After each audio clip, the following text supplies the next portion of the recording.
Sabi ko sa'yo, napakagaling na interactive ka. Sabi ko lang 2 seconds ago. At eto na ang print out ng inyong mga texts. We love it. Thank you, Mark, Mod, Mr. Violet 13, Joey, Mamoy, Stanley Yob, Puyen, Rambo, Bon Jovi, wow, Bon Jovi, Carvin, Miles, Clover, Sherlyn, Annabelle, Angelo James, Nicola, Bujun Pio, Kinig ako. Ayan ang plato.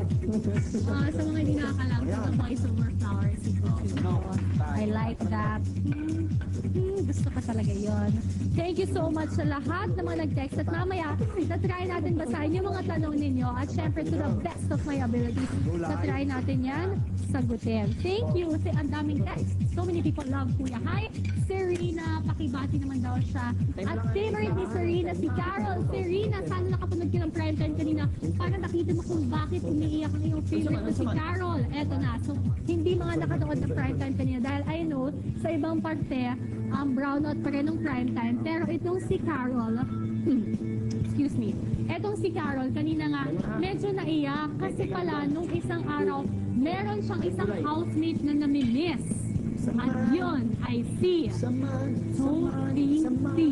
Yes, Sophie C, aka Kenny.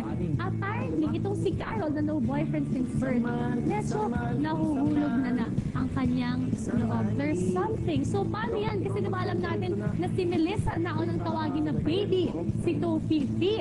So, will it be Sophie C, Melissa, or Carol? Yan ang abangan nyo bukas. And speaking of Carol, meron pa akong isa pang kwento sa lahat ng mga Carolinians katulad ni PFC Godfather. Eto na nga, si Carol kanina, parang naghihiraman ng damit. Usually pag girl housemates, gano'n ka parang pinyari kulay na kayo ng damit, hihiram ka dun sa... Oo, kanina pagising nila, gusto ng lahat ng girls para medyo terno sila, lahat naka-dress. Like my dress. Thank you so much, Meg. Oo, thank you, Meg Clothing.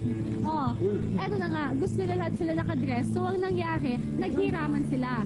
At etong si Carol, dapat hihiram ng dress kay Yuri. Alam naman natin lahat si Yuri, very sexy at talagang umanamit, very revealing at form-fitting. Ang sabi naman ni Carol, nako, tumanggi muna siya dahil ang sabi niya, maiksi daw masyado. At kita daw yung strap ng bra niya. Oo, kita daw yung strap ng bra niya.